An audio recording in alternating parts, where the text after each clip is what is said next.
Hi, everyone. Welcome back to another episode of Living Well or Trying to. I'm your host, Janet. Today's episode is the part 2 of a two-part conversation that I had with LA-based dating expert Yue. In part 1, we talked about the overall crises in social connection and how it's impacting dating.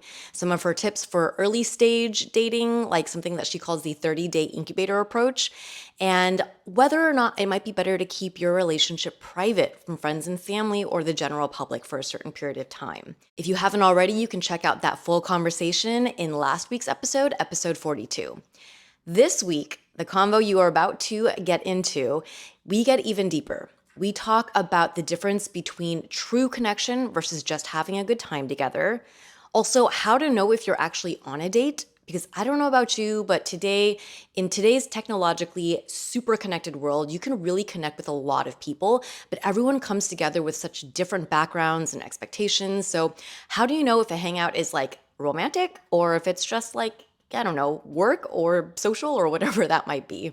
We also chat a little bit about dating best practices and tips, things that we all have been conditioned to believe are true, which may not be the case anymore. In today's fast-paced, changing world, what worked in dating 3 months ago may not be the same as what worked a year ago, 5 plus, whatever it is. So if you are newly re-entering the dating game, I hope you find this episode helpful. Let's get into it, and I hope you enjoy.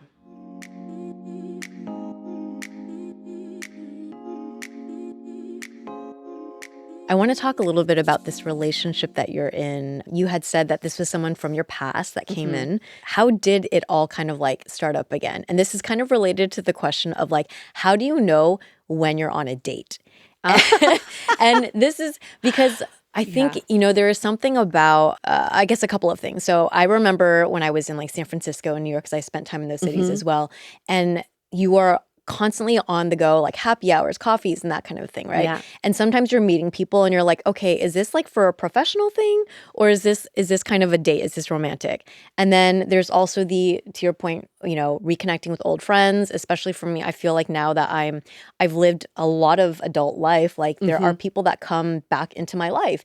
And it might be like grabbing coffee, but how do you know if it's casual or if there's like romantic intention behind it? I think you've also talked about how you have friends who come from different cultural backgrounds, and in Europe versus the US, it's kind of different. Like, how do you know when you're on a date? Very good question. I don't think we went on an intentional date till 3 months into our relationship. Oh, so it was really it was a human-to-human friendship connection for the first. Absolutely. It was all based on connection. And I think this is where people have to know who they are. I am very weird on dates. If it's a date, I get performative. I start being a storyteller, a stand-up comedian, a magician. I will do my one-woman show for you for hours. I'm so weird on dates. But if it's just grabbing coffee with a friend, and for him and I, we started playing tennis together. That was my new hobby after the breakup. And he was also taking up tennis with his daughter. So we had this mutual interest. And we started playing tennis together. It was never weird because it was like, we're tennis buddies. So I don't think it's necessary to define to be like, oh, was that a date or not? It's more important for you to get home from that hangout and ask, how do I feel about this connection? Okay. What does it mean for me? Yeah. And I still remember the day, because for so long when we were hanging out, I was like, this is platonic. We're friends. Yeah. But it was a dinner that we had. We went out to dinner one night after tennis. And he was talking about his daughters in a way that completely shifted the way I looked at him. And I went home that night and thought, oh my gosh, I feel like there's something else here that wasn't there before. Yeah. And that's what changed for me. Would I call that a date? No, absolutely not. But it was the time, the connection had changed. I think in now modern dating, we're so harping on like how many dates I've been on with this person. Or trying to gauge like the sense of the relationship based off of milestones or things like that. Exactly. Because we want to make sure we're on track in some ways. But we're not allowing for that organic connection to grow. And I know me well enough to know that I am much better at growing a romantic connection out of a strong friendship than a friendship out of a romantic connection. Okay. So that makes me think then the best way to start off is to really like treat every relationship like a friendship before there's like a romantic premise. I really think so. Yeah. Because I can now tell you, I used to like laugh about this. I'm like, oh, I mentally murder all my exes. Yeah. I don't want to talk about them. I don't talk to them and I block them. I think it's because now looking back on it, it's because we never had a strong friendship. Okay. Outside of a romantic connection, I don't think I would have wanted these people in my life. But now with this relationship, we had a strong friendship. Yeah. And even if we actually did break up in the middle of all of this, and I thought, I want to keep him in my life. Yeah. Because I respect him so much as a friend. But not everybody works this way. You know what I mean? Like you just have to know how you like to manage the connections and relationships in your life. So if someone is like, because I am on the apps right now, and I've like my strategy, quote unquote, for dating now is I will do the apps, but I'm also just trying to like go out to more events, like reconnect with old friends, just doing anything where I will increase the chance that I'm going to meet new people. Yeah. But still being on the apps, there's this premise that like we're connecting because like we're romantically interested in each other. Yeah. And so like, with that in mind, how should I be structuring my first dates? Like, should I try to keep it casual and like coffee and try to establish a friendship with this person versus, like, how do I treat first dates now? I'm kind of confused because I've been out of the game for a while. I don't think you need to be confused at all because I think the confusion is because you're asking, what are other people doing? Like, what are the best practices? Yeah. And at one of our book events, I still remember that after the book event, this guy came up to me and he's like, Yue, I'm so confused about first dates. I heard that you shouldn't do dinner dates because there's too much eye contact because you're sitting across from each other. And I learned that you should do walking dates because then you're side by side and the eye contact isn't as intense. Yeah, and I've you're heard not that as too. committed. And I'm like, do you prefer walking or do you prefer eating? Yeah, he's like, I prefer ask eating. yourself Yeah, versus thinking about what is a best practice. Right. So I think first and foremost is like, what do you enjoy doing and do it? The second question I would have for you and for anybody thinking about first dates is don't think about the first date as like the start. Insert them in the middle. Like what would you be if you were like 4 or 5 dates in? What would you be doing? Is it just, kind of a casual, comfortable hangout? What would you be doing on a fourth date? Maybe it's a coffee date. Maybe it's brunch. Maybe it is walking. Maybe it is a hike. We tend to put so much pressure on that first date that we forget we're just trying to gauge if you can do life with this person. And first dates, most of the time, it's hard to make that connection. Yeah. So just insert them in the middle. Like if you were already comfortable with each other 4th, 5th date or a month in, what would you be doing? So that would be your suggestion for like if you're trying to plan for a first date, plan for an activity that you would be very comfortable with instead of thinking about rules. Yeah, don't think about rules and do the things that you love to do. Do something that you've been wanting to do. Because if the date is not romantic, there's no romantic connection, at least you got to do something you wanted to do anyway. Yeah. So this is something that I kind of have, I guess just something I've thought about sometimes is like the difference between being able to evaluate your compatibility with the person versus you just had a really good time in the activity of the date. Because then I think about, I'm like, okay, I had fun on the date, but does that mean I had fun with this person? So, but you're suggesting still do the fun activity anyway, because then at least you'll have a good time and then it takes more time to get to know the person or Well, I think do what you want to do anyway, but don't make a production out of it, right? And then at the end of the date, you have to ask yourself, or like, this is a good question. If my best friend called me right now and asked me how the date was, how would I describe it? Describe the date out loud or journal, and then you'll see. It'll be very clear. If you're like, I had such a great time. I love archery. My first time doing archery. This place we went to had an amazing instructor. There were amazing drinks there. Okay, you're only talking about the activity. Versus that's a very good, right? That's a really good, way to do it. Because like, instead of just thinking of it as you have one conclusion of, or like, understanding, being able to decipher what about the date you enjoyed. And even if you like the activity, there should also be some positive feeling that you're getting from the partner. Yes. Okay. So an example, someone came to me and said, I went on this 8-hour first date with someone, this person. 8 hours, and wow. they didn't want to go on a second date. And I don't understand why, because the first date went so well. Yeah. So I said, okay, describe your first date. Oh, we started at this bar, and then that led to crashing this house party. And then after the house party, there was an after party. So we went to the after party. And then we were walking around this park, and there was like this cute dog around. And I was like talking about how this is a dog I really liked. Yeah. It was just activity after activity after activity. Versus the actual connection. And I asked the person, how was the person you were on a date with? Yeah. And he said, oh, she was cool with everything. She was down. Like, okay, but did you learn anything about her? Like, what is it about her that you want to see again? That you want to see her again? And he said, because she's so down to do whatever I want to do. It's like, is that really a good gauge of whether someone's a good partner for you? Right. Or is that a good gauge of someone who's just like a fun date? Yeah. Oh, that is a good distinction. And she probably went back to her friends, was like, it was a fun date, but like I didn't really know anything about it. Yeah. It was like kind of spontaneous, and I had 8 hours to kill. Yeah. Okay, so learning from that experience, then it's like, what are some things that we should focus on trying to learn about the person to gauge like compatibility? Yeah. It used to be for dating, people would be like, oh, you got to ask about like how they view the future, and if they want kids and they want a family and all of that. And if you absolutely want kids and that is at the forefront of your priorities, that is absolutely an okay question to ask, because you want someone who is on board with you, if that's absolutely something you're leading with.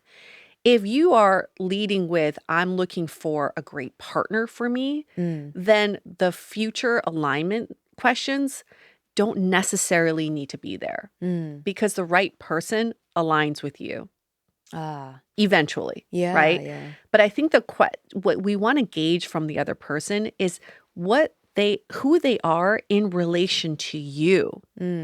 So here's an example. Someone could say, oh, I want to know if this person likes to travel. Well, my question back to that is, how does that affect you? If you're looking for a partner who likes to travel and you don't get to spend time with them because they're always traveling, is that someone you actually want to be with? Or you're looking for someone who likes to travel with a partner who likes to explore the world. And then you think about that as, it's not that they want to travel, is that they are curious about the world. That's the quality you're looking for. So the questions we ask can be very much related to us. And don't think about it as I'm being like narcissistic or I'm like being selfish. Ask the question. This is always a good question to ask. I love this one. If you met on the dating apps, I like to ask, what was your impression of me when you saw my profile? That relates it back to me. I want to know how you feel in relation to me. What was it about my profile that caught your eye? And what was your first impression of me when we first sat down? Bring it back to the two of you. I see. Instead of interrogating them or like interviewing them, make it a conversation that is very much focused on the connection. How do you feel about me? I see. Like, what am I? Did you expect this personality when you saw my profile? Yeah. And then if that person was trying to gauge if their potential partner is like curious and that kind of stuff, like, is that something they should like ask about, and just instead of like, do you like to travel? Yeah. I mean, it could be like, I start with you, I really love exploring new places, and I don't like going back to the same country twice. That's just something I've learned about myself. What about you? Or I've really enjoyed solo trips because I get to see, the world from a different point of view, but I also love taking partners back to the places I've been on solo trips with to get a different perspective. What do you think about that?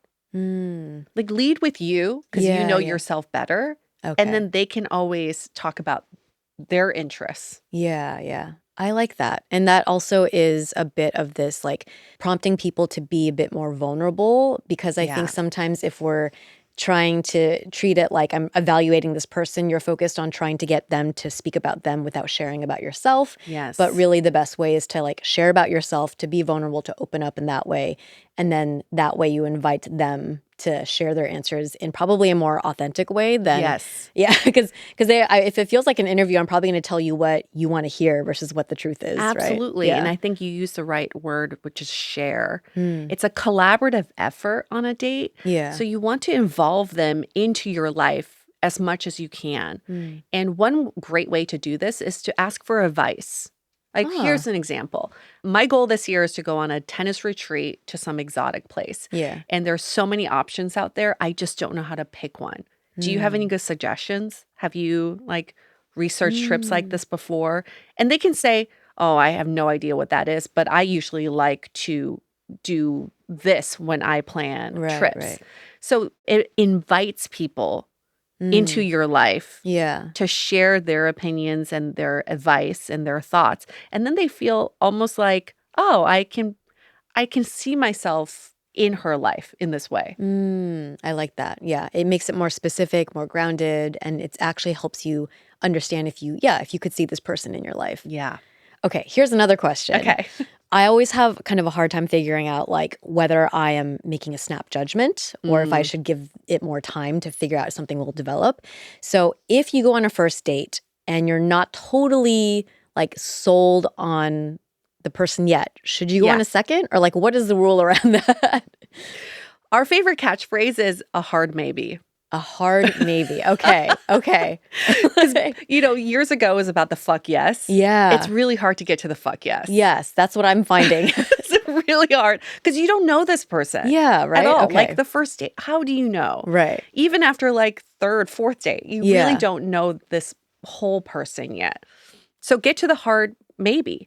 Do I feel like if this is a hard no, then obviously go with a hard no. Yeah, I see. But some people, you're like, okay, if it was like a 3-point scale, they're like on a 2.3, 2.4 side. Yeah. Then that's a hard maybe. Okay.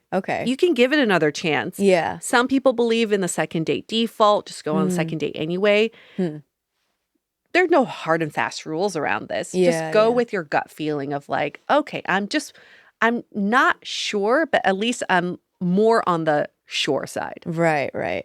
And how about, so like if say you go on a third date and you're still feeling about the same. Yeah. Like how many dates should you give it, I guess? Yeah. If you're on a third date and your hard maybe is like declining, then that's when you probably, it's a soft maybe. I it's see. A flaccid maybe at that point.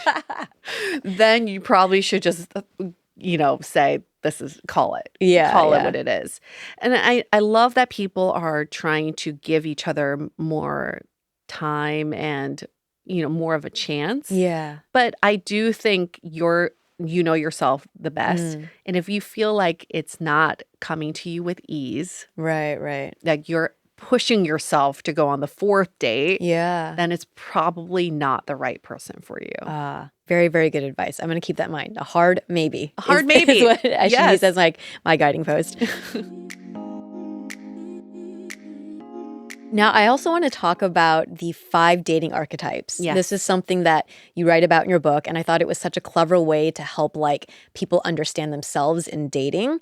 So you take this quiz and you figure out which of the archetypes you are. And my results were a blend of the achiever and the maverick. Achiever maverick. Yeah. What did you test as? And can you just like talk a little bit about that?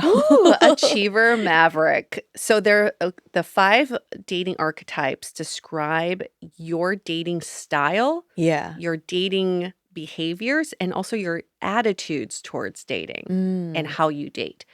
We'll start with maverick because that's who I am through and through. Maverick is the person, and what's so beautiful about the archetypes is that we talk about what makes someone attracted to you because of your archetype, and then what could be getting in your way. Yes. So for the maverick is people are attracted to you, Janet, because you're independent, that you have a strong sense of self, that you are confident, and that you have direction, or people perceive you as someone who has clear direction. What may be getting in your way is that to protect your independence, you run away faster than you really should allow. Yes, I have it. It's When you Yeah. come to conflict or an obstacle or someone who challenges or threatens your independence, which is getting at your vulnerability, it's much easier for you to run away than to run towards this person. Yes. Okay. Absolutely. So that's the maverick. And that is me still in a relationship too. I'm still a maverick. The achiever, which is the next one, because the 5 of them actually spell mated, M-A-T-E-D. I did not even notice that. It was unintentional. We found out later. But yes, the achiever, people are drawn to you because, again, you have a clear sense of direction. You are ambitious. You are very strong in what you're looking for. Like you are very clear, and you're just like a solid person, right? And you're very dependable and reliable. What may be getting in your way is that you're more focused sometimes on the milestones and checking off the milestones than to be present in the current connection. Yeah. That is a struggle as well. As you can see, some of the questions I'm asking are about, like, what are the metrics and what are the processes? Yes. Like, you want to know about the KPIs of dating when it's like, do you even like this person? Is this a hard maybe yet? Right. So having that combination is very interesting because you tend to drive the relationship. Like, you want for it to progress. But at the same time, you sometimes don't allow the relationship to naturally progress because you have an idea of how it should progress. And then when you get challenged on that, you could be cold shouldering someone, you could avoid the conversation, or you could just run away and throw in the towel altogether. That's the tendency part. So then we have the thinker. And so we've actually looked at, I think 5,000 people have taken the quiz by now. Most people are thinkers. We have the most people in the thinker category. I related a lot when you described the thinker. There are definitely parts of that I am that way. And I think maybe I was more of that in my 20s, more of the thinker, and I've kind of evolved. But I would love for you to talk about, what is the thinker and the thinker, how do they date?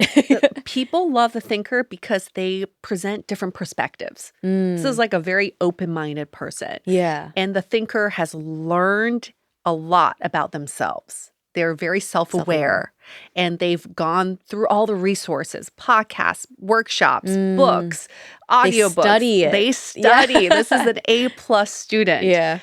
What may be getting in the thinker's way is the lack of action. They get stuck in just the research and the study phase and not in the... It's the analysis paralysis.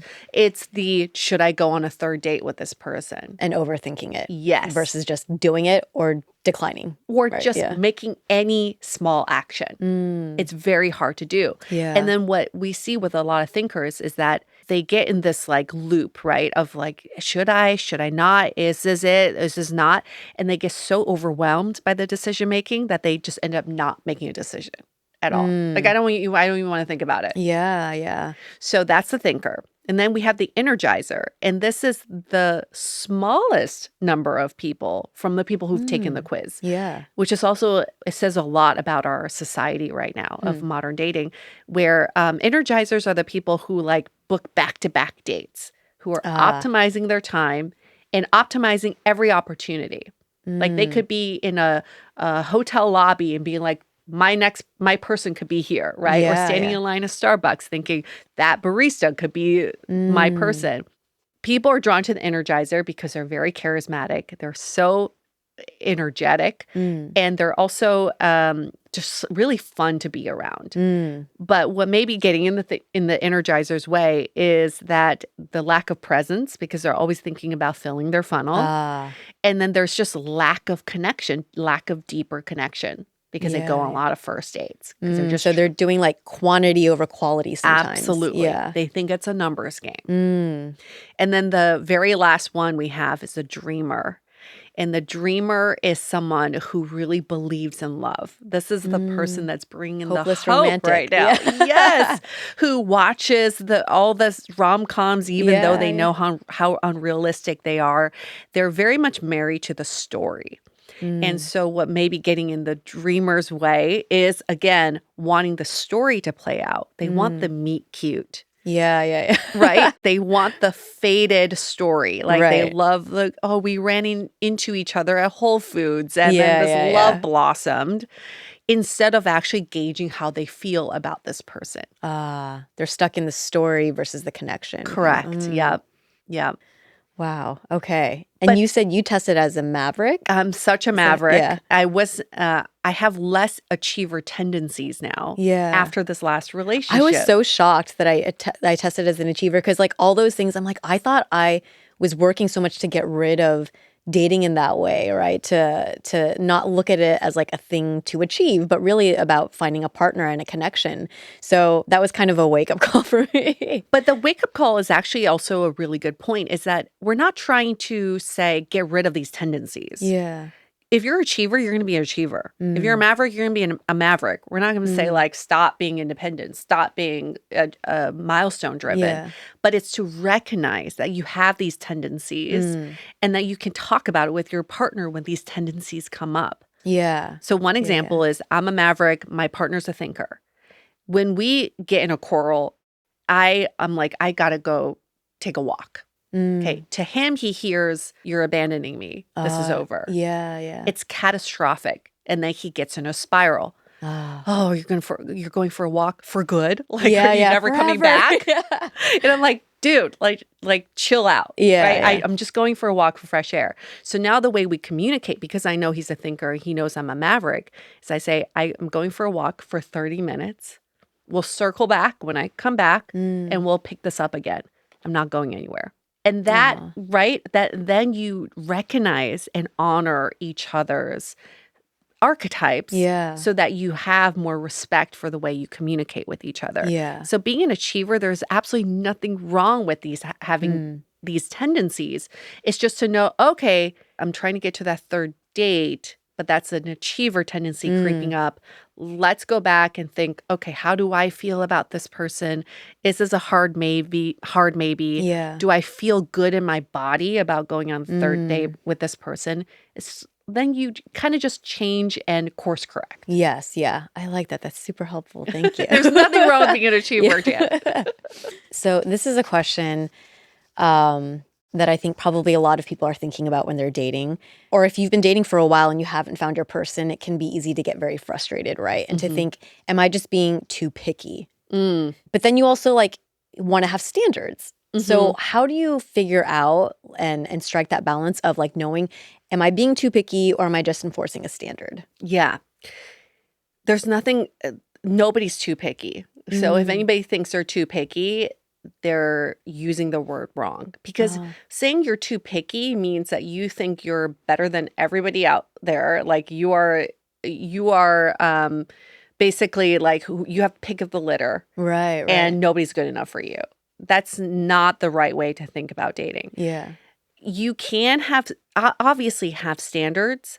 I would go as far as to say it's not about the standards. It's about communicating your needs and how someone shows up after you've communicated your needs.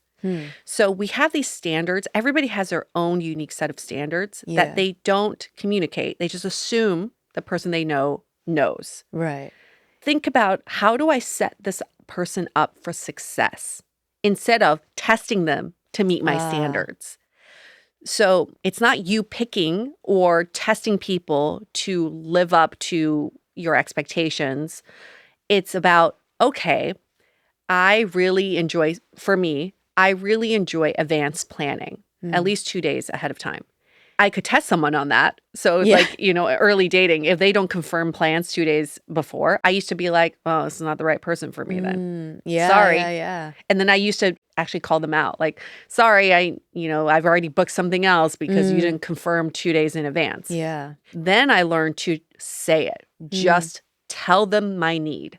I find that I can plan out my week better So I have less anxiety and stress when I know 2 days ahead of time. So I would really appreciate a confirmation at least 2 days ahead of time. And if someone doesn't do that, then you know, because they disrespected your need. But at least you put it out there. Yeah, I like that. Once again, showing that we shouldn't be testing. We shouldn't be like testing. kind of like playing games. It's really just communicating your need. And seeing if then giving them a fighting chance to be able to meet that need. Yes. And I think for anybody who feels like, oh, I'm too picky. Yeah. Also look at, are you putting your needs out there that people aren't meeting? So that's different. Then are you just finding icks in people? Yeah. Okay, talk about that because I feel like I try to have a positive attitude with dating, but I think a lot of people share the sentiment of just feeling really jaded, really overwhelmed. Yep. And sometimes I'm like trying to like have fun and have a good attitude with it, but then I'll get the ick with dating, and then sometimes I get the ick with the person, and then I'm like, is this just me being in a bad headspace and I need to be more positive, give more chances? Like, yeah, how do we think through all of that? We have the ick culture right now is because everything is put out on display for us to judge through social media. Look at it. You're scrolling through other people's lives, and we feel like it is in our responsibility to judge them. So that's why we get the ick, because we feel like that's what we're supposed to do in dating. You're supposed to. Yeah. Come up with an outcome, or like this person put themselves out there, so I'm going to judge every little thing. So when you feel like you're getting the ick, there's nothing wrong with that, because it's just where our culture is right now. Step back and ask, does this ick actually prevent this person from being a good partner for me? I like, once again, focusing on meeting your need versus the idea of this person or the idea of what you want your partner to be. Absolutely. It's thinking about what you need, and can they fill that need? And does that ick get in the way? That's a really good way to put it. Yeah. And it comes back to energy. Everything comes back to energy, coming full circle with our conversation. Yeah. The ick is actually energy. You get the ick, and then this negative energy gets stuck in your system, and then that influences everything you look at. So when you have the ick, the energy influences you looking at this person in an unattractive way. Right. But if you address the ick, which is outflowing of this energy, let it process through your body by asking the question, does this ick actually influence their potential as a partner for me? Maybe it will, and that's how it flows. And most of the time, it'll just flow out of your body. So then you no longer see this person in this lens. Yeah. But it's just we get in the ick, and we sensationalize the ick because it's fun to talk about the ick. When your friends ask you how dating is going, that's the thing that you'll... Yes, like he has stained sheets or whatever. Like, I got the ick, right? I had the ick with someone I went on a date with who wore black socks with his white shoes on a hike. And I just couldn't get it out of my mind. And for the entire date, I was like, I cannot be with someone who wears black socks with white shoes on a hike. I don't know why. But if I were to pause now and look, does this actually impact this person's character? No, it does not. It's just a fashion choice. Or a laundry choice, because that's probably the only shoes. Whatever it may be. But it all goes back to energy. Okay. I like that. It's very helpful. Yeah. Another question. I think you touched on this a little bit before. I have a hard time figuring out how many people I should be dating at one time, because I think like when you talk about this, what is it? Not the achiever, but the Maverick. Not the maverick. Thinker? The one that's dating. Energizer. The energizer, yeah. I had some friends who, are so good at being able to, now they're like in relationships, but before finding their person, they were able to like line up dates and do all of that. And I'm like, oh, is this like what I should be doing? And then I went through a period where I was like, I'm just going to embrace that I am a like date one person at a time, individual. But now I'm wondering, like, is that effective? Like, what is the best way that we can think about how many people we should be dating at one time? I think it's really good that you know that about yourself, that you are kind of like a one person at a time kind of person. And don't feel pressured that you should be dating like 20 people. Yeah, because maybe that's just not how you do things. Like, I can't do that. I can't build connection that way. But what I will tell people is, how can you level up all of the relationships in your life at this time. So instead of dating multiple people, because sometimes we date multiple people to fill the void of lack of connection in our life. Yeah. What if you date one person that you currently like or exploring, and then you up level one of your friendships? Like, be more intentional about spending more time with this one friend. What about you up level your relationship with one of your parents? Like, you're going to take them on a trip, or you're going to do like a girls' night with your mom. When you up level the other connections in your life, it'll be abundantly clear to you if this person you're dating is adding to the connections in your life. If it's not clear, then it's time to date someone else, right? That's a very good way add to think someone about else. it. Yeah. Yue, thank you so much for coming onto my show and having this conversation. I found it so incredibly helpful. I know that there are going to be a lot of other women, men out there who are listening who will also be able to find this very helpful. Do you want to talk a little bit about where people can find you, where they can find your book now that's out? So happy that that's out into the world. Well, first of all, thank you so much for having me on your show. This was so great. People can find our book at howtobedateable.com and find out all about our podcast, Dateable, at dateablepodcast.com. Amazing. Thank you so much, Yue. Thank you, Janet. Thank you so much for tuning into this episode of Living Well or Trying to. If you don't already, please follow or subscribe on Spotify, Apple Podcasts, YouTube, wherever it is that you get your podcasts. It means so much to me that my new episodes will just pop up in your feed. And if you like what you're hearing and seeing, please leave a rating and review. It means so much for a small content creator like myself in this world that is so saturated now to be able to have some feedback from all of you. As always, I so appreciate you. Thank you for lending me your ears, your eyes, your presence, and your attention, especially in today's world when there are so many other places that you could be giving it to. Thank you so much from the bottom of my heart, and I hope to catch you on another episode.